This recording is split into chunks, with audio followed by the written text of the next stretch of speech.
And coming down the stairs to the basement to talk Great Resignation with us, Lori Troyani is here. How are you?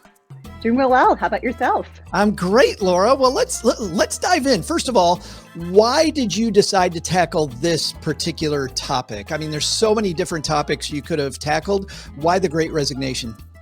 Yeah, well, PlanBeyond, we're data folks. We love research. We're kind of rebel in it, like probably we shouldn't, but we do.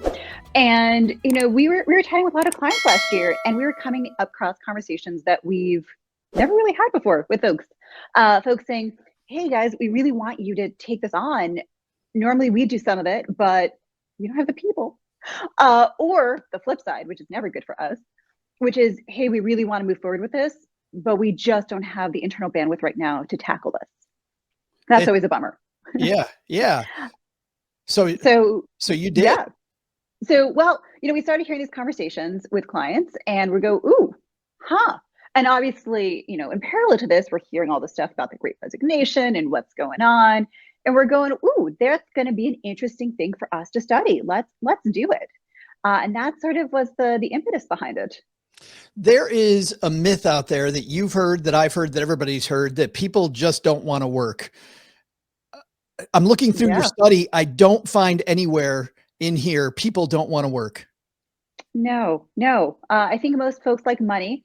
I'm going to just put that out there. We didn't study that fact, but I'm going to just make that assumption in life. 100% of people might like money. Give or take, maybe 99.9. There's always that weirdo out there. Yeah. So, and that was kind of part of the reason behind the study. Yeah, we're hearing a lot of people quitting. And some folks are saying, "Oh, it's because of health. Oh, it's because they don't want to work." We're like, really? That doesn't seem likely. And so that's really what we went to explore with the study. We said, okay, let's ask people, how likely are you to quit in the next 6 months? What does that look like for you? But let's also ask about a lot of on-the-job dynamics, everything from do you respect and trust your supervisor or your colleagues? Are you satisfied with professional growth? What about your compensation? What about the ability to be yourself on the job? All these different things that we know make up an entire work experience. And what it showed us was, no, it's not that people are saying, "I don't want to work." It's that it's a lot of these on-the-job interpersonal dynamics that are fueling people's decisions to say, maybe it's time for that 2 weeks notice. Yeah. And as I read through the study, I immediately thought there's so much in here the bosses need to know. There is so much in here the bosses need to know. Right. And the first thing is, and the biggest one is, I think a lot of people are hoping, man, I hope this is behind us. Your study shows this isn't anywhere close to behind us. There's still a lot of people thinking about quitting. You got it. In fact, I mean, we were a little bit floored by the number, something like 42%, or really nearly half of everyone we surveyed. And just to be clear, we surveyed 1,000 full-time American workers. So it's a lot of people. And about half of them are saying, yeah, there's a good chance I'm going to be leaving in the next 6 months. So if you're an employer right now and you're looking around and going, "Are my folks going to leave?" Chances are, someone's going to be leaving soon. It's funny because, when I hear that rumor that people don't want to work, often blamed on Gen Z, blamed on millennials, blamed on younger people. But in my experience, it's actually been older people that have said, "You know what, it's a good time to leave the workforce. Like I don't have to put up with this anymore." Yeah. It looks like, Laura, your data kind of proves that it's not just young people that bosses should be worried about. You're absolutely right. Now, I will say there was a touch of a skew, towards younger workers being a little bit more likely, but that I think is the norm, right? We see that it doesn't matter what time period or era we're in. Younger folks they're still, quote unquote, finding themselves, figuring out the right job. So it's not unlikely that they're always going to be a touch more likely to leave. But what this is showing us is folks in their mid-career range and even more senior in their career saying, "Yeah, I'm open to leaving. I'm thinking about it."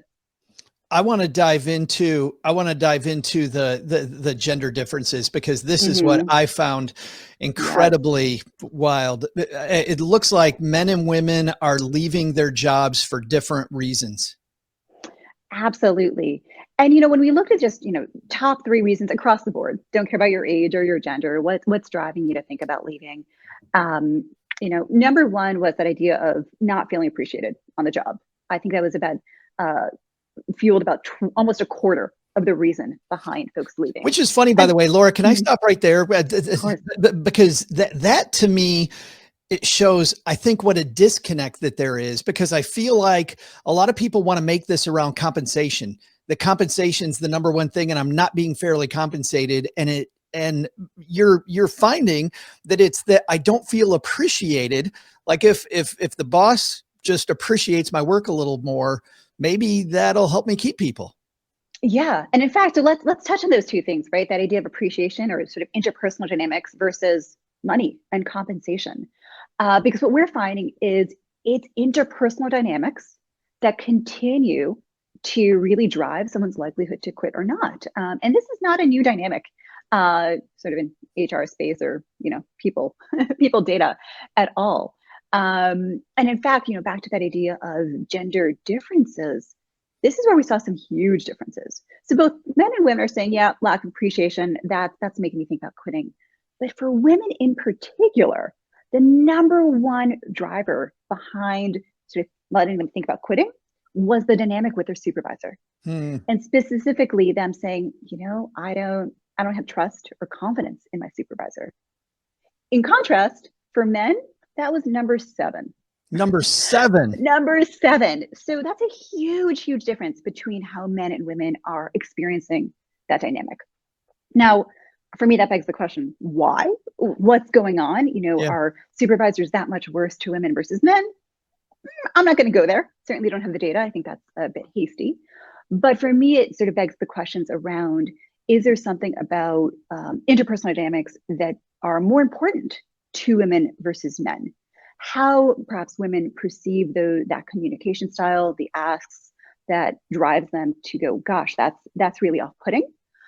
Maybe men are better at compartmentalizing work dynamics and interpersonal dynamics. I don't know, but something is definitely going on here that's making it a much more powerful quit factor, if you will, for women. It clearly showed me there's an opportunity for management training, and we've had management experts on here that talk about, you want to talk about company culture. I remember Ashley Goodall, he and Marcus Buckingham a few years ago blew up the world with their Harvard Business Review piece about, you want to change company culture, deal with your middle managers. And it's funny how much your research tends to show that too. Train your middle managers better to be people, and maybe things will get better. What was the number one reason, by the way, that men said that they were thinking about quitting? For them it was appreciation as well, which was a number 2 for women. But what was interesting for men is it just wasn't as strong a factor. So again, back to that dynamic of men versus women, what we're seeing is, and we call them quit factors, those things that are driving folks to think about quitting. For women, each of them was just a little bit stronger. It tells us they're feeling these things, these dynamics more powerfully than men. And so it tells us there's something about how women are experiencing the workplace and these workplace dynamics that is impacting them in a way that's not impacting men.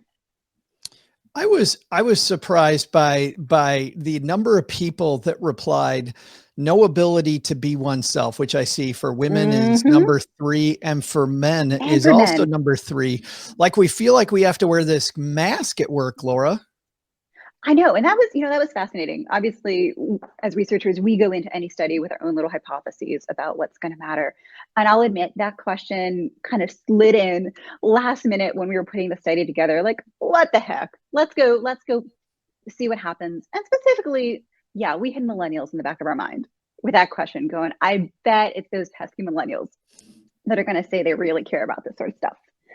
And this is why research is awesome, because sometimes you're just proven so darn wrong pretty objectively. And that's exactly what happened here. So we run these numbers, and now I'm talking for everyone, men, women, young, old. It's the number 3 factor of driving people to quit. This inability to feel like you can be yourself, whatever that means for you, is making folks go, maybe this just isn't the right place for me. And that was for us a holy cow factor. Because it's not money, coming back to that, folks aren't saying, gosh, my dissatisfaction with money is making me think about quitting. That actually was an insignificant factor in all of this. It's not inflexible workplace. Again, an insignificant factor in thinking and letting people think about quitting. It's, I can't be myself.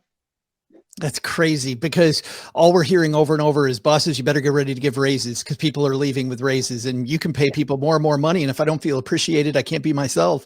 I'm probably still going to leave at some point. I'm probably leaving. Absolutely. Was there And here's, yeah, go ahead. well, sorry, I think here's that kicker again about that idea of being oneself. So again, we thought it was going to be millennials. Those, younger folks, everything from late teens to early to mid 20s. And that's where we were wrong. This matters to everyone, but in particular, it's those folks I'd say in the middle of their careers, Mm. folks mid to late 30s, in their 40s, and even early 50s. So we like to complain and grumble about millennials, but we're finding it's really Gen X who's saying, "I'm done. I'm fed up with this. It's time for something new." That's my generation, and it's actually funny. That's kind of what I did at 40. I said, I'm no thanks. I like this. I don't love it. There's definitely other things to do. I could be talking to Laura about this awesome study versus sitting in an office somewhere. And why would you? Right? That's clearly the better way to spend your time. Absolutely. You touched on this already, but older people versus younger people. Any noticeable difference between why they're thinking about quitting? No. How about that for a simple answer? No, which floored us. Again, make me feel appreciated. I want to work with a good boss. I want to be myself. Whether you're young or old, that's what you care about. And if you don't get those things, you're thinking about your 2 weeks notice. Is there anything when you did this, you talk about some things that surprised you, anything we haven't talked about yet that really, as you went through this study, made you go, wow, didn't see that coming? I think at a higher level, it's that idea of, I'm going to call it hard dynamics versus soft dynamics. Hard dynamics being compensation, things like what kind of flexibility do you offer on the job? Do you offer hybrid work, remote, things like that? On the soft side, again, how are you treating your folks? What are your interpersonal policies? What are some of those softer HR policies? And what we're seeing is it's the soft things, those intangibles that matter. The hard things, compensation, flexibility, that's really not what's driving folks to think about staying. And so if you're, a manager, a leader in a workplace, and you're going, gosh, how do I really stave the tie here of folks leaving? What's it going to take? You got to take a real good hard look at your workplace and how you're treating your people. So this study, where do we find it? If somebody wants to dig in, learn more about what you do? Well, come visit us at planbeyond.com and you'll see a section with all of our original research. Awesome.